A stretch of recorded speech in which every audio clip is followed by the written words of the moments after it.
人はいつかそれに名をつけた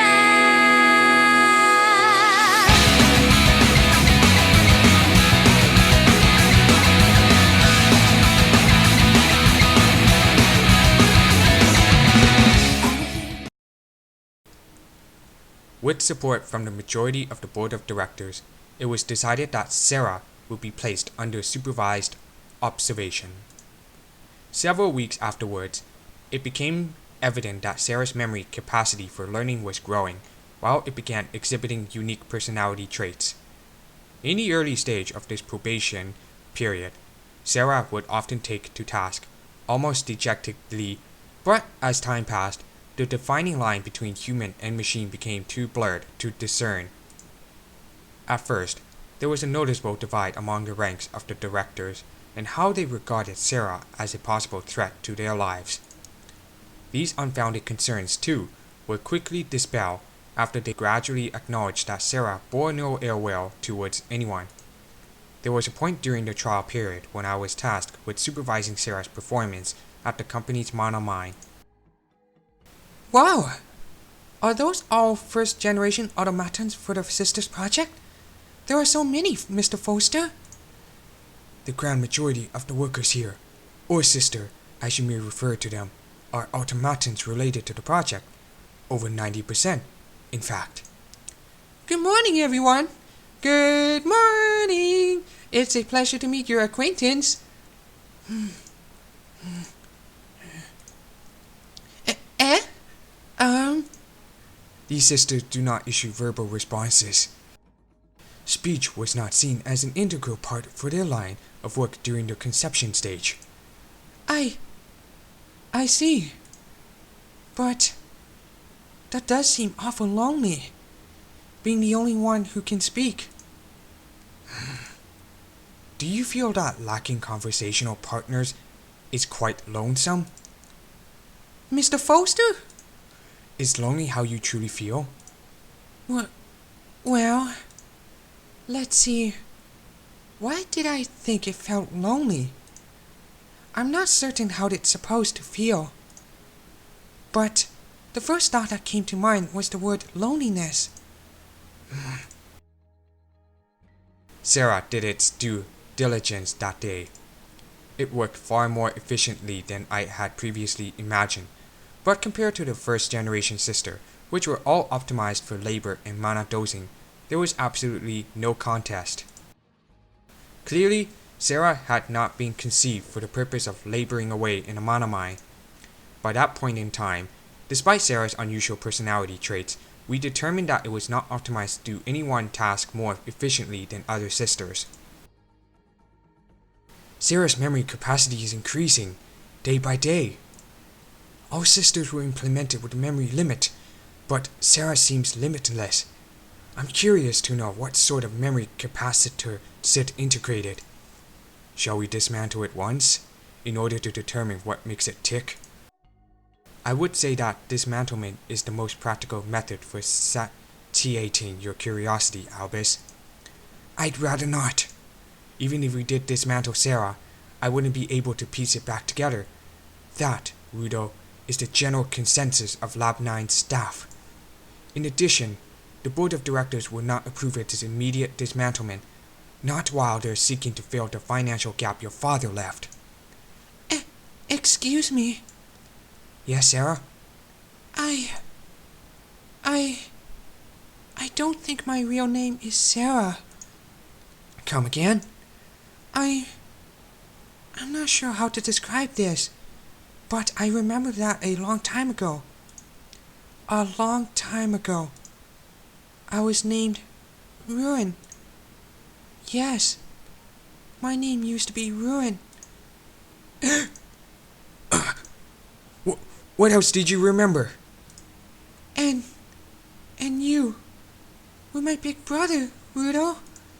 Sara, you must be mistaken. I have no recollection of having a little sister with that name. Do you believe that I would ever forget my own sister's name? Everything that you think you know, your memories, your name, all of it, is nothing but a veil. A veil draped upon you by your creator, Sid Sevitz, his final act of lunacy, if you will. Nevertheless, Sara, I have a command I want you to abide by. Never utter that name ever again. Understood. Days, weeks, and months passed after the startling revelation, and although very little changed for Sara's probation, Rudo's demeanor had undergone a subtle transformation. But ultimately, the question that had continuously tortured my mind was the purpose. Why did Sid attempt to resurrect his long-deceased daughter in the form of an automaton? Would having a vivid reminder of his existence have helped assuage him of lifelong guilt? If that was the intent, then why did he not also reconstruct her persona down to the very last detail? Why didn't Sid program her to give her name as Rune? Why didn't he integrate every single one of her mannerisms? Your personal serves little purpose, Kirky. That is not true, Chief Director.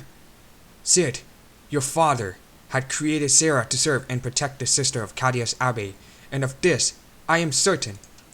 Just days ago, I brought Sara to that very abbey and introduced it to the abbot who declined your father's offer. He couldn't even tell that Sara was an automaton until after the fact. And what purpose did their actions serve?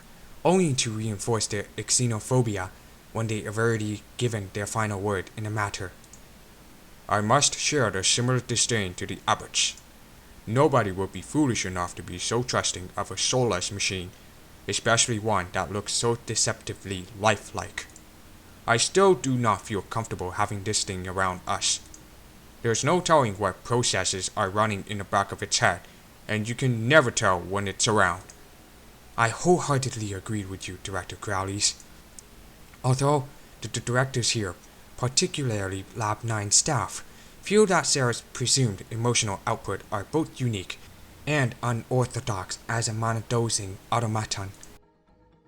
What purpose does the exhibition of emotion ultimately serve, in terms of being an essential asset for the company?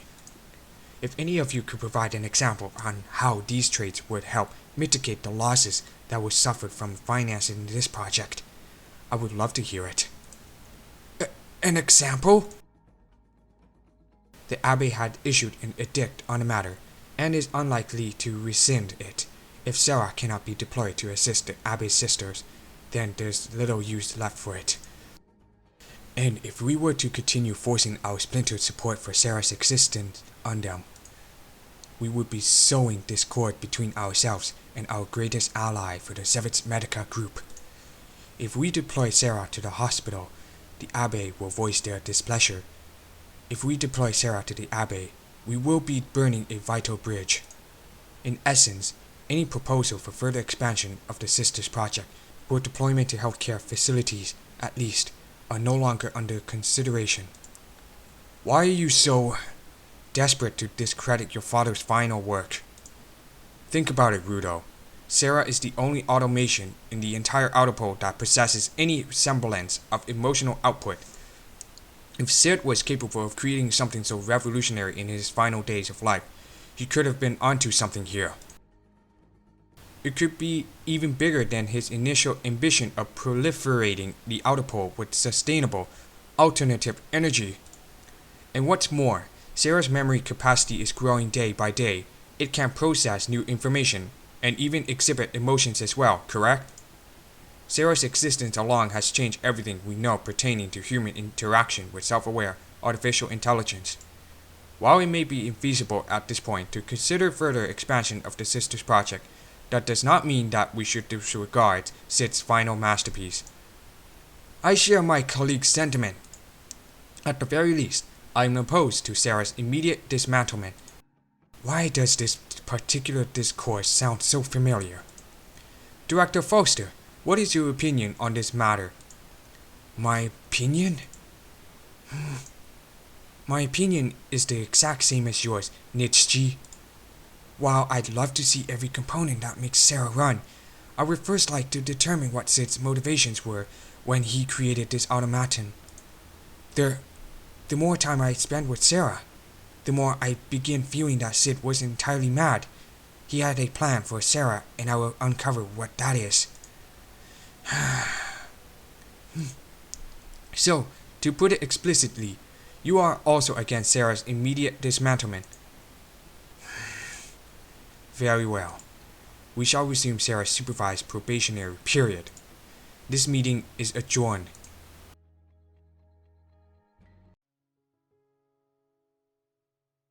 Excuse me, Mr. Foster. Sara, what are you doing out at this hour? Have you completed your task for the day? Just a short while ago, actually. I see now. So, your time is your own now. May I have a moment to speak with you? Of course you may. But why are you being so overly formal? Well, I'm so very lost and puzzled, Mr. Foster. I have no idea what is it that I am. What am I, Mr. Foster? I would very much like to know myself. Am I on the inside, at least? Really? Speak your mind, Sara. Rudo will never know about our conversation tonight. You have my word. Well, I was created roughly around 2 years ago or so, correct? I'd had to assume so. But that doesn't make any sense. If I was created 2 years ago, why do I remember things from my childhood? It's just not possible. It shouldn't be possible. These can't be my memories. But that little girl looks just like me. Mr. Foster, No. What am I? Am I truly just an automaton created for the purpose of subpar performance and monotosing? If not, then what is my purpose for my creation? Why do I have these memories? That shouldn't be mine. I do not know the reasoning behind your creation. Neither do I know the significance behind your possession of memories that you claim are not yours. The only person who had the answer to those questions has passed away. Sid Sevitz was my creator, correct? Correct. Was Sid Sevitz an integral part of your life, Mr. Foster? Yes, we were best friends since childhood. We grew up in the same slum, as close as real brothers. Does Mr. Rudo take issue with the fact that I even have these memories? Yes, he does. It's not your fault, but to Rudo, those memories are a reminder of a very stressful childhood he had. Sara, if you'd be receptive to what I have to say, I'd like to advise you with a word of caution, for your sake. Certainly. Do not, under any circumstance, cause any trouble. Period. Trouble? Yes, Sara. Trouble in every sense of the word. Rudo wants an excuse to dismantle and destroy you, and any one offense, be it trivial or not, will suffice for him. Obey all of the orders given to you. Under no circumstance are you to deviate from those orders. Do not give Rudo any reason to justify your disposal. Are my memories the cause of Rudo's determination to dispose of me? They are. Sara, look at me. I want you to listen carefully. If you ever, and I mean ever, commit an error egregious enough to warrant Rudo's attention, you may as well consider your fate sealed. Should that moment and time ever arise, I want you to keep that whatever course of action you consider. It needn't always be the easiest decision to make. Course of action? Decision? Yes, because you are capable of making an assessment based on situational awareness before formulating a conclusion and an appropriate course of action. Whatever that conclusion leads to your demise is entirely up to you. My own conclusion? I beg your pardon, but am I not considered property exclusive to Zevit's enterprise? If I am property in every aspect of the word, then what right do I have to form and act on my own conclusions? If only you didn't let that barrier of ownership stand between you and your potential. Ultimately, should the time to act ever arise, your fate will be in your hands. A year passed following our conversation that evening. Over the course of the year, against all odds, Laboratory 9 succeeded in convincing the board of directors to fund the creation of 3 more prototypes based off of the intelligence we had on Sara. But of course, none of them could ever compare to Sid's final creation. They neither moved nor talked like Sara. They were dolls without a shred of conscience and emotional output. We were at an utter loss. This perplexing situation continued well into the year without any progress. Around 1 month ago, a clear divide amongst the board of directors became visibly evident as the directors separated themselves into 2 factions. One was supportive of retaining the status quo, which involved the continued observation and probationary period for Sara. The other was entirely against the idea and sought its immediate dismantlement and disposal.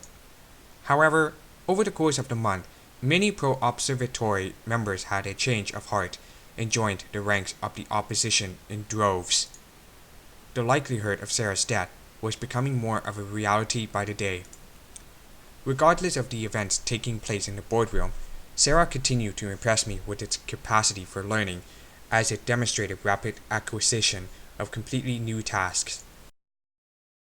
In addition, it developed and standardized processes for several daily tasks, from the work shift at the monomine to necessary upkeep of its residents. Its self-developed processes emphasized efficiency and speed, allowing it to, against all odds, surpass even that of the other sister solely optimized for monodosing. Sara's ever-evolving productivity was a constant reminder of the days long past when Rune assisted us in Laboratory 9. However, with its support swiftly dwindling within the board of directors, we had begun to fear Sara's proven and prodigious talents. The specter of disposal arose once more. The one who personally spearheaded the latest motion to dismantle Sara was none other than Rune. Rune!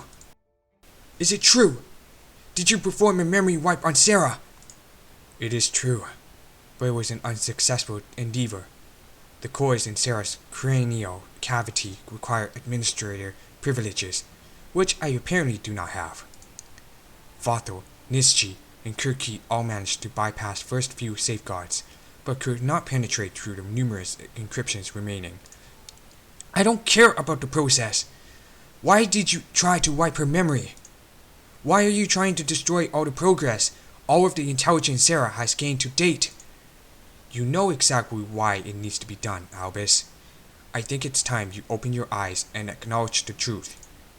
My father, through whatever methods he destroyed before killing himself, somehow successfully integrated all of Rune's past memories into Sara. Do you think that I failed to take notice of the speed of Sara's learning acquisition, efficiency, and daily productivity? All of Sara's traits are completely identical to Rune's. How does that even relate back to the topic at hand, Rune? Must I spell the obvious out for you, Albus? I suppose I must. If my father did integrate Rune's memories into Sara, who can say if Rune's destructive tendencies won't one day take over? Would you have me to follow in your steps, Albus? Would you have me disregard the potential for danger? Rune! Kirki, tell me what the reality of this situation is. Are we any closer in this process, or are we even further? I apologize, Chief Director, but in all honesty, we are neither closer nor further. Theoretically, all of our methods should be working. You there. Yes, you. What is your name? My name is Sara. It was registered verbally by Rudolf Zevitz. I don't know why this isn't working. The method of breaching beyond the first few safeguards should also apply the remaining levels as well. Chief Director, given our findings, we can conclude that overriding Sara's course requires administrative privileges that we do not possess. Only such administrative privileges can bypass the safeguards leading into the crucial cortical structures. Have you attempted to overload the safeguards with colored mana? Of course not. Introducing foreign substances into Sara's cranial space could have adverse and permanent effects. It's not a matter of possibility, Kirky. It will have adverse and permanent effects. Sara will essentially become a vegetable. This would completely destroy each and every single one of Sara's functions. Nevertheless, I'm curious why Sid made it so that only you could ever access the cortical structures. It's almost as if he didn't want anyone to change a single thing about this particular automaton. I could have said it better myself. Is there anything I can do for you? Unless you can overwrite every single one of your memories immediately, then no, there is nothing you can do for me. Go, and resume your duties. Leave us.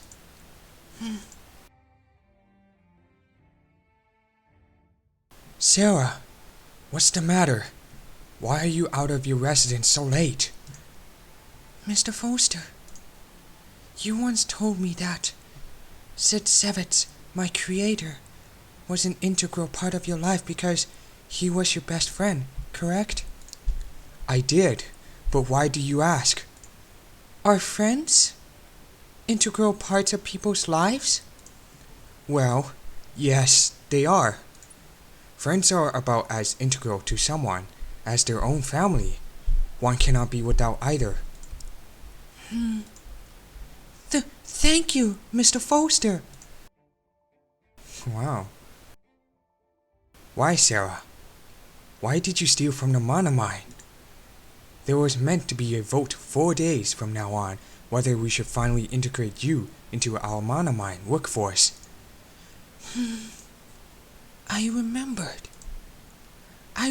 what you told me one evening some time ago, and I decided to follow through with your advice. Advice? I gave no such advice for theft. Why must I be summoned today, of all days? I was having such a long, relaxing respite. Oh, you're here already, are you? Well, don't you know how to greet a director? Good afternoon, Director Growlies. You truly are a defective waste of the company's finances. I was informed that you committed theft, no less, at the mana mine today. Why do you even exist? You serve absolutely no purpose. Had I the power, I would press for your immediate dismantlement. I apologize. You are here in this room today, Director Growlies, in order to assist in addressing the matter of Sara's act of theft. I suggest you hold your peace until the other directors have gathered. I doubt many of the other directors will convene for this meeting. I might as well mention this now, but regardless of what you and the others want for Sara, the grand majority of the board are determined to see that Automaton dismantled. That was to be our consensus at the next meeting, but I thought I'd be gracious enough to share the inevitable with you both.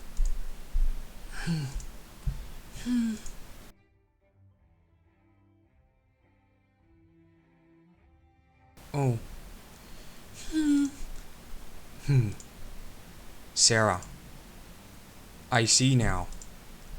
I understand Sara's motivations now. But what I still don't understand is what Sara is. This entire mess of events have been truly eye-opening. And it seems like you don't quite understand what Sara is either. That is correct. Nevertheless, for some intangible reason, I would rather not see Sara dismantled and disposed of. Yes, her dismantlement is scheduled for tomorrow. Before you both came to me this evening, I was desperately trying to think of a way to stop this from happening. Is that even possible? If her death is decided through a majority vote on the board of directors, wouldn't your efforts be in vain? Yes, absolutely. However, if the CEO decides to push for Sara's conversion and integration into our workforce instead, a majority of directors would also follow suit.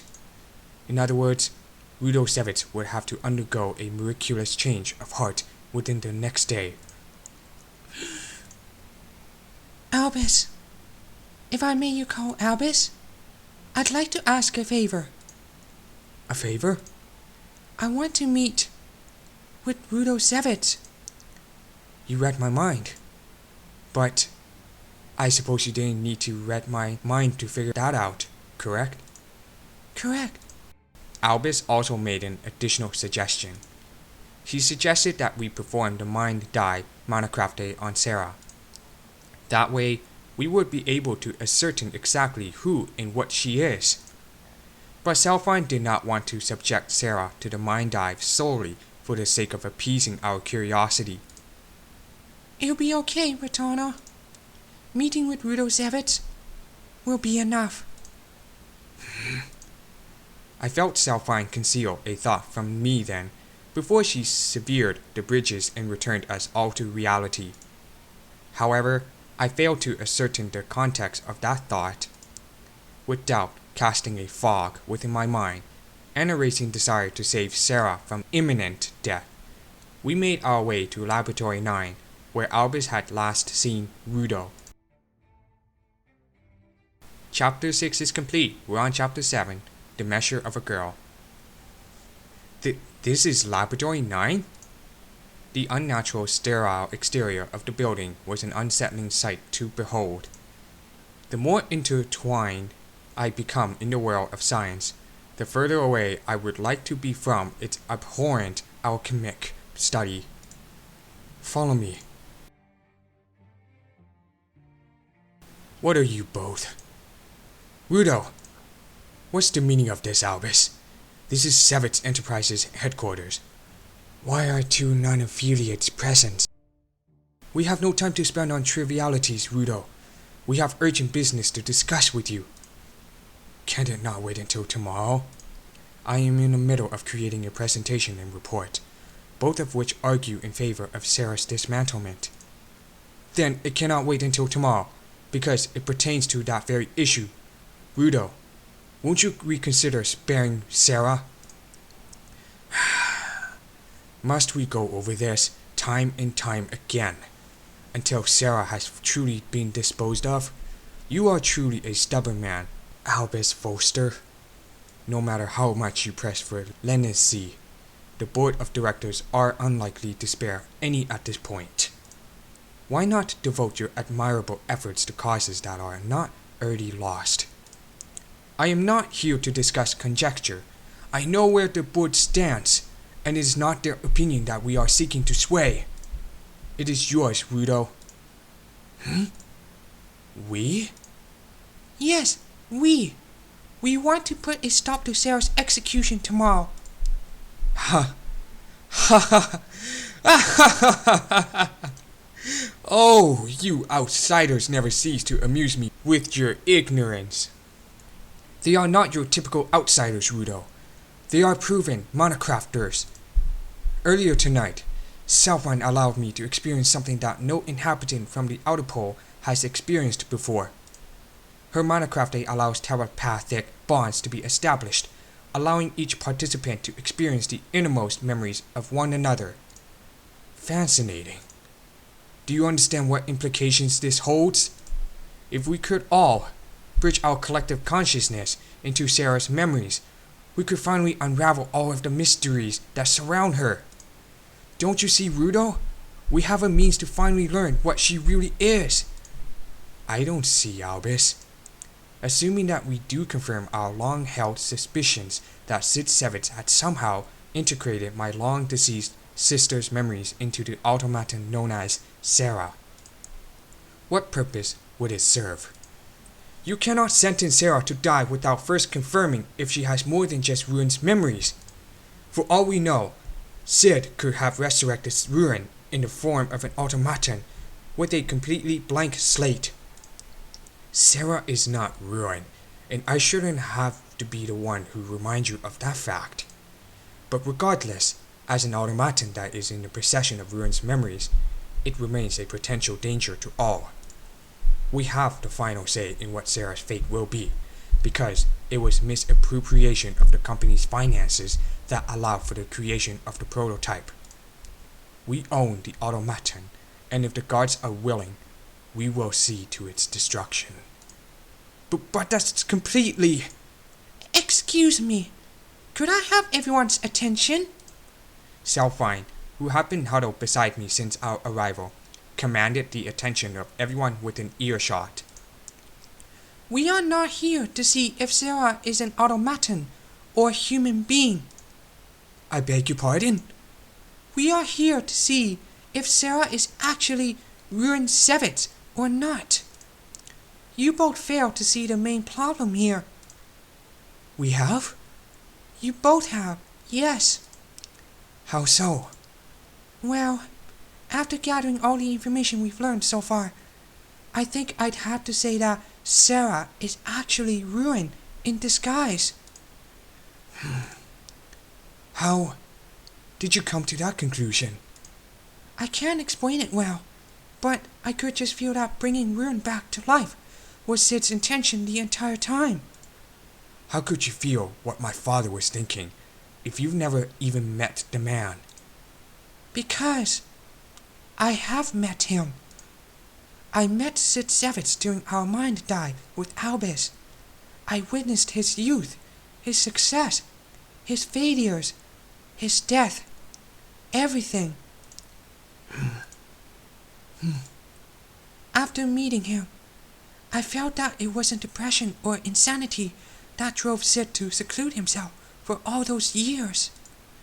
In fact, I'm sure he was seeking out a way to allow Rune a chance at redemption by researching a method to bring her back to life. To proceed without interruption, he adopted the persona of a heartbroken man, and he sought out his deceased daughter's soul by using a method similar to the pat-down Manacrafte. Pat-down Manacrafte? It all adds up. If Sid was able to discover a method recreating the exact effect of the pat-down Manacrafte, then it is possible that he beckoned forth Rune's soul. Affixing her soul to the core of Sara's chassis would then explain how Sara came to be in possession of Rune's memories. How did this not occur to me before? If she has a conscience, emotions, anything of human quality, then none of us here has any right to make decisions for Sara. Selfine spoke with a clear tone, her eyes completely focused ahead on Rune Sevitz. None of us has the right to deprive her of what she wants, what she thinks, or how she feels. It doesn't matter whether she's human or machine. Her fate is in her own hands. Sara is in control of her own destiny. This may be the first time Selfine has left me speechless with her eloquence. In only a few short days, she's already taken her first step towards becoming a worthy monarch. Nonsense. Not nonsense, Rudo. She makes a valid point, one that I even failed to identify. But perhaps you did see it. Did it never occur to you that Sid had perhaps intentionally created Sara in Rune's image, albeit with one very distinctive variation? Enough, Albus. Sid did the unthinkable and bestowed a key upon Sara, unlocking the treasure trove of emotions that Rune could never access. If this does hold true, then what we're facing now is a groundbreaking moment against the current criteria that defines humanity. Sara was merely a byproduct of your father's final creation, dialogue. He wanted to create dialogue for defining the future, where automatons would be acknowledged as the mechanical equivalents to humans. You have an obligation to unite the internal dissidents and drive the dialogue for the revolutionary development. God damn it, Albus! Get your head out of the clouds already! Sara is a machine! Machines are not humans! Let's assume for a second that Sara is a human. Tell me, can a human be absolutely obedient and completely cut off all emotional output when commanded it to do so? Because Sara can. Absolute obedience is only possible for machines, not humans. If I order Sara to behead someone, then by the gods, Albus, it would be drenched in their blood. Absurd! Not absurd, Albus. Logic is the key here. Logic demands that my deceased, yet demonic, sister be deemed a human because her accursed organs kept her alive and continue pumping vitriol throughout her veins. But Sara also has the potential to resume Rune's senseless slaughter of innocents. That fact alone necessitates her destruction. But you cannot dismiss the possibility that she will not resume Rune's rampage. You don't know if Sid's implementation of emotional output somehow offset the potential that you fear so much. I tire of your speculation, Albus. You have nothing to support your argument. Nothing that any of you can say will make a difference. Now, if you all excuse me, I have more pressing matters to attend to. Wait! Rudo! Confound it all, Rudo. We're not done here. Mr. Sivit, if Rune could be reborn, free from the defect that turned her into a source of your trauma and terror, would you ever embrace her again, as your own sister? If you could bring yourself to look beyond all the pain and suffering you've enduring, I know it may be difficult at this point, but I believe that as a leader, you have the potential to demonstrate generosity and forgive her for what she's done. You know nothing about being a leader. With that, Rudo Savitz left our company. Was this really the only action we could have taken? The sun is rising now.